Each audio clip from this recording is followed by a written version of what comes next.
After taking off for a month that turned into a year, the Master of Kung Fu and Friendship is back.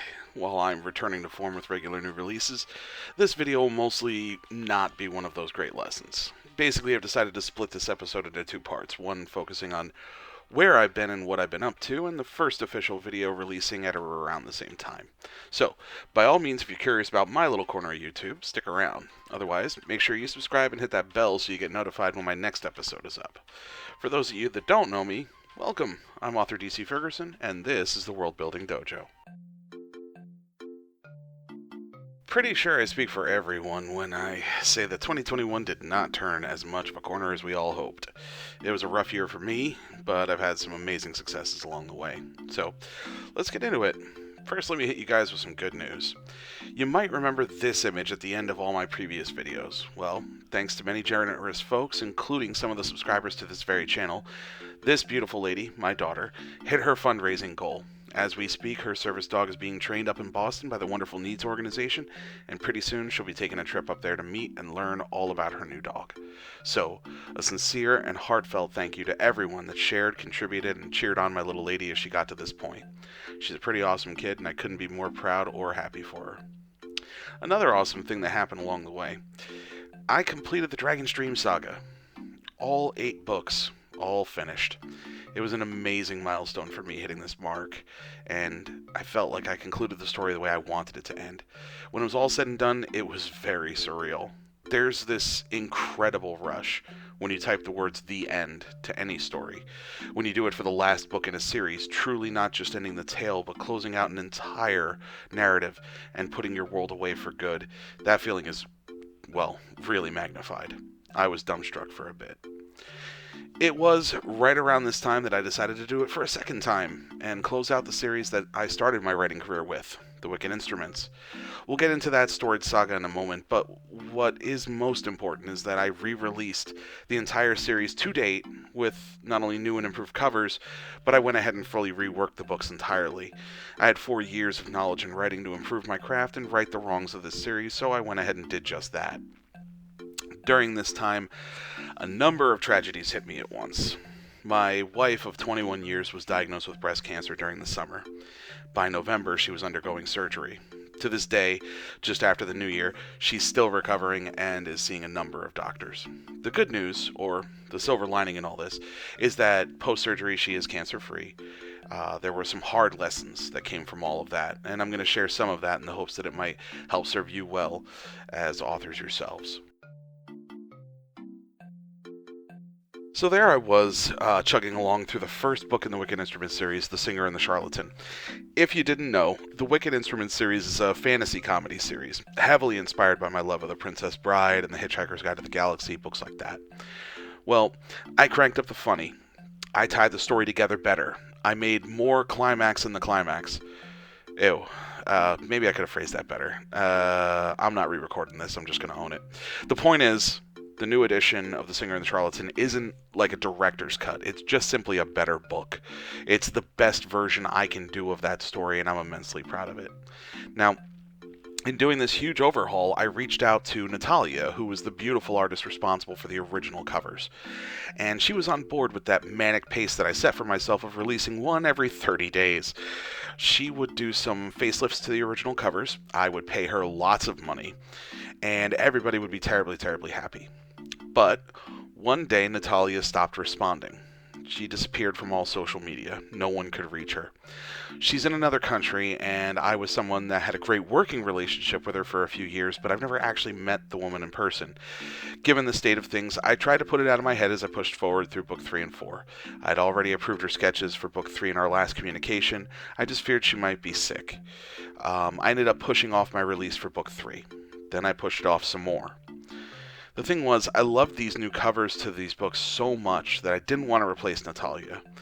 But after a month of not hearing from her, I had to start assuming the worst. So I set out to write book 5, the first new book in the series since 2017, and, well, I couldn't write it. I didn't realize it at the time, but I was succumbing to some pretty serious depression. I genuinely believed I lost Natalia, and that I'd never really know for sure.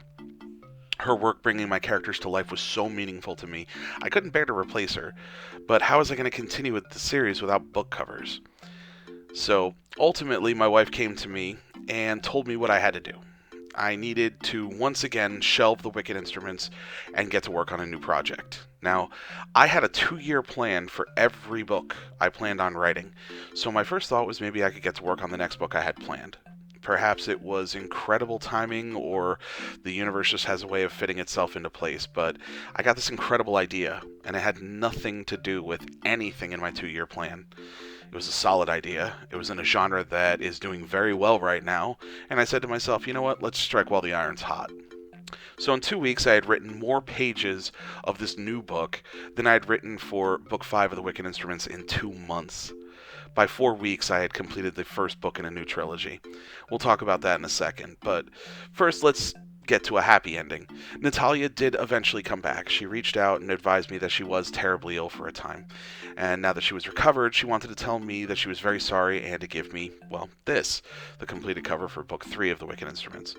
And, well, as you can see, it was as amazing as she always was.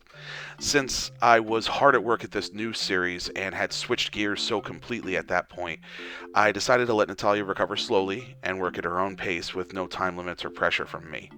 So eventually, the Wicked Instruments covers will be on my computer someday, and maybe I'll have the final 3 books ready to go with them by the time that happens. She is amazing though, and I'm so glad to have her back. So, I came up with a new trilogy. If you're a fan of this channel, then you already know what a huge nerd I am for time travel. It's been one of my most passionate genres since I was a very, very small kid. Honestly, I'm amazed it took me so long to finally do one myself. Well, with this awesome idea I had cooked up for damn near half a manuscript already done in a couple of weeks, I reached out to the one man I knew would have my back, good old JD. This is the brilliant eye behind the covers of each and every part of the Dragon's Dream saga.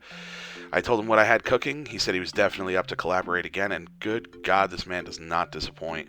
This is Incursion, Book 1 of the Time Incursion trilogy.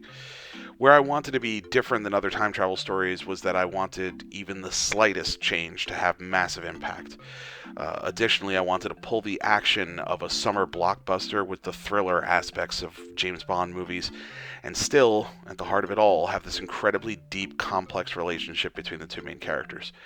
As usual, I refused to stay in my lane and jumped across genres between sci-fi, action, thriller, character study, and even a touch of romance.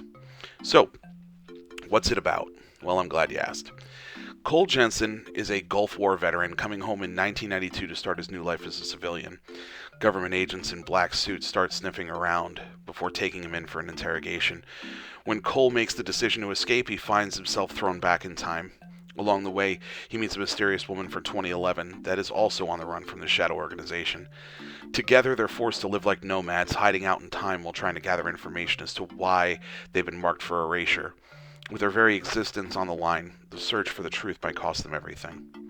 Sounds pretty cool, right?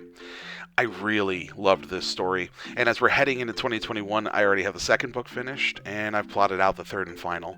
So that's what I'll be doing for the start of this year. Well, that and hanging out with you guys talking about storytelling and improving our craft. I hope you'll follow me on this new ride. I plan on sprucing up the dojo a bit, making it a little bit fancier.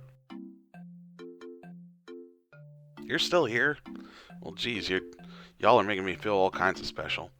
Tune in for the new episode of the Worldbuilding Dojo this week. We're going to start the new season off right.